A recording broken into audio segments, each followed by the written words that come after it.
Hey guys, today we're going to go over some new information that miHoYo has officially released in regards to the character banner, weapon banner, and events for 1.5. I just want to give you guys my thoughts and perspective on all of it. Now, before we get started, if you guys get a chance, please hit the like button if you like this video, the down button if you dislike it, and then leave me a comment below why so I can improve.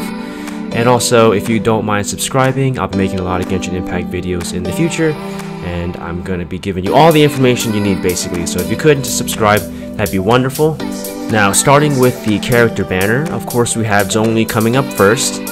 We got Diona, Noelle, and Yanfei. Now this banner is going to be a tricky one because obviously if you pull on this banner, the main goal is to get Zhongli for his shield ability and his ultimate that petrifies and does huge burst damage.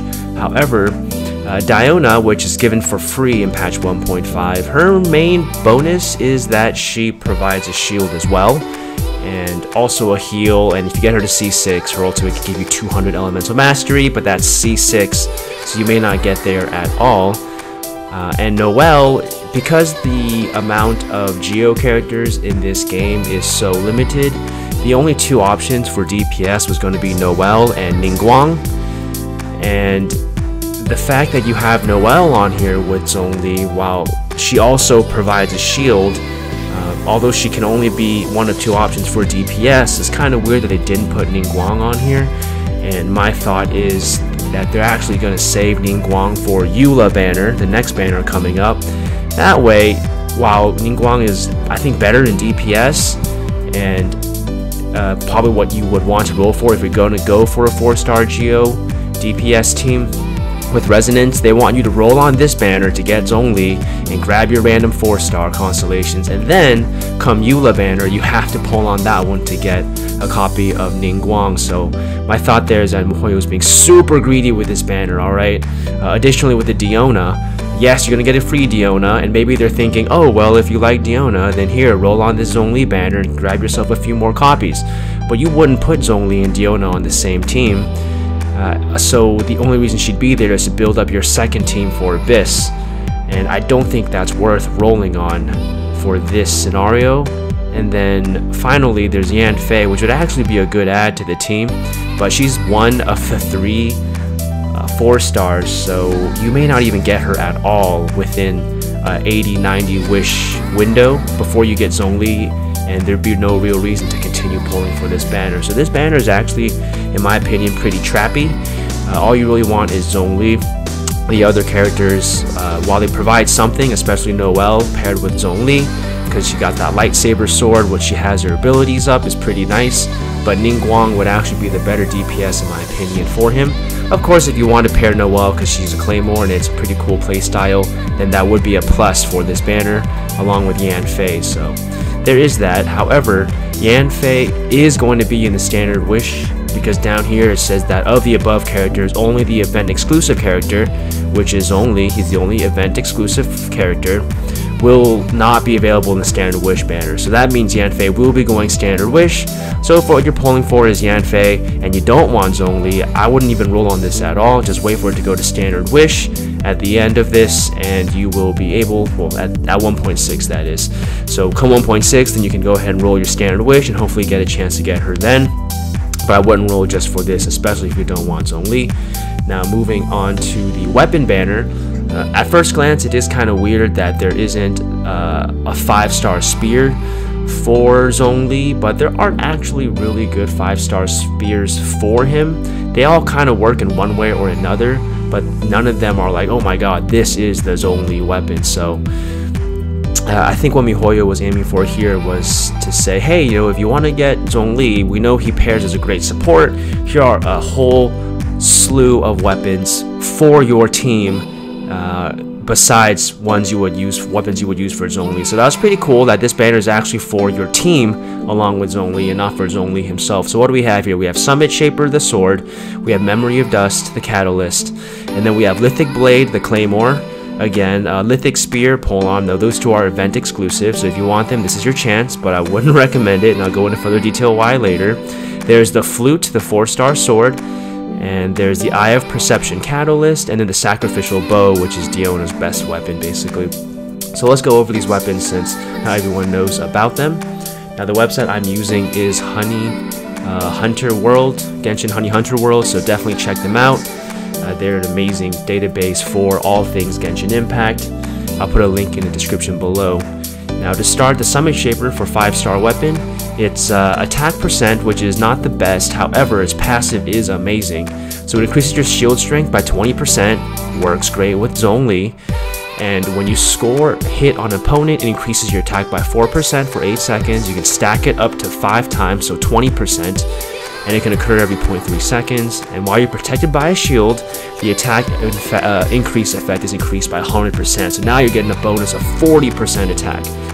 So at rank 90, which you should get for a 5-star weapon, you're going to get about 50% attack bonus. And then once you accumulate 5 stacks, you add another 40% attack bonus. With this shield, you're at 90% attack bonus. It's a really good weapon if you got any 1-star or 5-star, if you got any sword users, that is, sorry, excuse me. So this is great, and the way the shield strength works is your shield strength will increase if the character that is holding this weapon has a shield on them. So it isn't that if Zhongli has a weapon that increases shield strength, that when you apply his shield, every time you switch to a new character, the shield is going to get 20%. No, it's actually if you have a shield on you, and then your character, current active character, has something that increases shield strength, now that shield strength will also be increased. So this is a really good weapon for a 5-star character, or for a character that uses one-handed swords. Now moving on, there's the Memory of Dust, which is a 5-star catalyst. Once again, increases shield strength by 20%, wonderful. And when you score or hit on an opponent, increase attack by 4%, yada yada yada. This is the exact same thing as the Summit Shaper. And it's got the exact same attack percent at rank 90 as well. So this is going to be great weapon for Yanfei. And coming up next banner, I'm sure, is going to be Ningguang, so great for that as well. So if you are going to pull on Zhongli and you want a good weapon for the team, a good 5-star weapon for the team, you actually can't lose on the weapon banner, which is kind of cool, because either way you can get a one-handed sword that's great to work with Zhongli, or a 5-star catalyst that works great with Zhongli. So this might actually be the one time where it doesn't matter which 5-star weapon you get, as long as you have a character that's good with it, which in this case you're going to get Yanfei. However, you're not going to get a good one-handed sword character, so hopefully you got one on hand already to use the Summit Shaper. Moving on real quick, Eye of Perception. This one increases attack percent, which is not that good, and your normal and charge attacks have a 50% chance to fire a bolt that deals 240% attack damage, and it can bounce between opponents. This is going to be wonderful in the overworld and in the Spiral Abyss. It can occur every 12 seconds. This is basically the prototype 2-handed claymore, except it can also bounce 4 times, so it's kind of like Imba there. But this, once again, will be good for Yanfei, good for Ningguang. So if you don't win the 50-50 on the 5-star banner here on the pity, then you got at least hopefully an Eye of Perception. But if you are aiming for the weapon banner, don't hope to get any of these 4-stars, because you have 5 weapons on here, and each of is 20% chance. So I'm sure you've seen videos where people have tried to even get a single 4-star character, and now you have a 33% chance when you get one, and people don't even get a certain one. Like, they got Barbara's infinite times and not a single Rosario. So this could happen doubly so for the weapon banner, but it's there to hit if you don't hit the if you don't hit the Memory of Dust, that is. Moving on, Lithic Blade. This is something that buffs your team. The more Liyue characters you have, once again, attack percent adds, so not that great. However, the more Liyue characters you get an increasing buff of 7% attack and 3% crit rate per stack up to 4, which is everyone in your team. This is good if you plan to play Liyue characters forever, but I would caution on investing in a weapon or trying to pull for a weapon when you know that you got all the other regions coming out, like Inazuma, I don't know, Snezhnaya, the Hydro region, the Pyro region, Dendro region, whatever, right? So this weapon will become obsolete without a doubt, along with the Lithic Spear, so beware on rolling on this. But in the meantime, while you play the game, because who knows if you're going to play that long, this will be a great weapon for the Liyue team. Sacrificial Bow is next. Energy recharge percent, probably the best substat for Diona. And whenever you damage a opponent with your elemental skill, you have a 40% chance to end its own cooldown. And this is good for Diona because this 40% proc chance happens with every single paw. So with the press, you get 2 paws, that's 80% chance right there.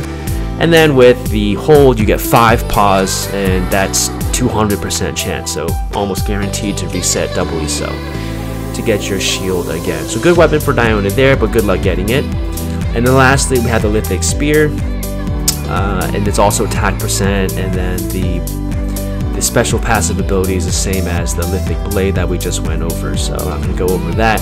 But it's going to be good for even Zhongli in this case, actually, if you end up getting the Lithic Blade. But once again, you have to build a Liyue team, and that's not going to be the case down the road, because there's been a lot of grumbling about Inazuma, and the fact that MiHoYo even showed a preview about Inazuma in their official, I guess, event stream, where they talked about some scenes in Inazuma. So that might be coming really close down the future. These Lithic weapons and the Monostat weapons, they're going to become obsolete pretty fast if any of them requires all your characters to hail from a certain region. And lastly is the loot, and this one is also attack percent. Yay, not that good. And the special passive increases your normal and charge attacks. When you do a normal or charge attack, you get a stack of harmonic. And when you get 5 stacks, you do a 100% attack damage AoE burst, which really isn't that good because what can you get? 2000 AoE attack damage bonus, which is pretty bad. So by far the worst weapon, even worse than a limited time Liyue weapon, would be this flute here. Alright, so that's the review of those two. In summary here, the banner for the character, pretty good if you want Zhongli, and especially if you want Zhongli and Noelle to do a Geo Resonance with a giant lightsaber sword lady, and you get a chance to get a Yanfei on the side, which would be a pretty good pyro ad. But Diona is the odd one out. She wouldn't really fit in a team with Zhongli unless you're building an alternative 4-set stack for your Spiral Abyss. And then for the weapon, this is a good weapon banner to go with Zhongli's team, but not any of these weapons for Zhongli himself, except for the Lithic Spear. But those rely on you having Liyue characters, which you might not have moving down the future, as they pump you up with amazing power crept, better animation, better looking Inazuma characters, and beyond. And lastly, I just want to go over the events preview that MiHoYo themselves posted. So they talked about some new events here. So you have the Energy Amplifier Initiation event, which is going to give you a free Diona, and you can also get a Crown of Insight, Primo Gems, yada yada, the basics, but you can get a free Diona here, so that's pretty nice. And then their highlighted event was the Wind Trace event, which is pretty weird. Once again, you get the same old rewards. You get an extra character card here, or background card, which is whatever. But the Wind Trace event, if you remember from their presentation, was the Hide and Go Seek Tag multiplayer event. So it's kind of weird that they decided to, showcase this in their little blog here, versus the other events that they have, which I think are more exciting, like the Mimitomo, which is the hunting your special Hilichurl, which is going to be kind of cool, and especially the Battleground event, where you have to claim objectives on the map to weaken bosses and then end it, which that one's by far I think is going to be the best one. There's not even a mention of the teapot in this, which I think was pretty ridiculous. So they decided to showcase the Wind Trace tag event, so that's weird. But anyhow, more power to them. They can keep that on the sideline and surprise us later, I guess, if people don't read this, that those events are pretty awesome and coming down the road. Then there's this, just the character banner that they wanted to talk to you about, the weapon banner that we already went through. There's the dating sim event, so you got Diona being added to it. Act 1, you got Noelle. Act 2, so if you've done that one and you want more Noelle, there is that. And then you have the special character quest storyline for Zhongli. This is talking about whaling if you want to pay money for those. And then there's the Battleground or Battle Pass weapons. They do say down here though that if you actually purchase the Battle Pass Gnostic Chorus Edition, which is the extra add-on on top of the $10 for the Battle Pass, you will get a special blueprint furniture with wide stone stove. So if you want it, that's actually the only thing that might be worth an extra payment option for, but still obviously not worth $15 for that. So that's why I want to talk to you guys today, just give you guys my thoughts and feelings about Zhongli coming up. If you guys have anything to say, please leave in comments below, and once again, if you don't mind subscribing, I would appreciate it greatly. Thank you guys, take care, bye.